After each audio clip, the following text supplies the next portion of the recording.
July 5th, called to be saints. Romans 1:7.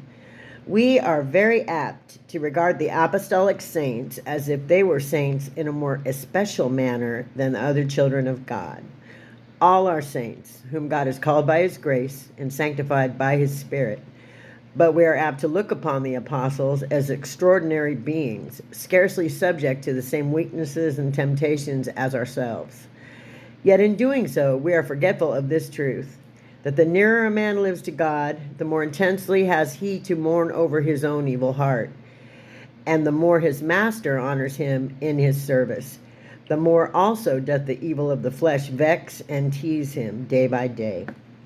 The fact is, if we had seen the Apostle Paul, we should have thought him remarkably like the rest of the chosen family.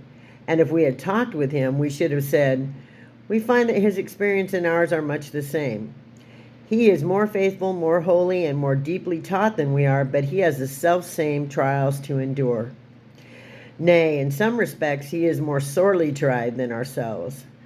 Do not then look upon the ancient saints as being exempt either from infirmities or sins, and do not regard them with that mystic reverence which will almost make us idolaters.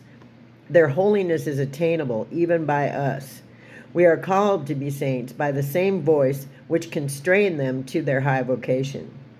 It is a Christian's duty to force his way into the inner circle of saintship, and if these saints were superior to us in their attainments, as they certainly were, let us follow them. Let us emulate their ardor and holiness. We have the same light that they had, the same grace is accessible to us, and why should we rest satisfied until we have equaled them in heavenly character? They lived with Jesus, they lived for Jesus, therefore they grew like Jesus. Let us live by the same Spirit as they did, looking unto Jesus, and our saintship will soon be apparent.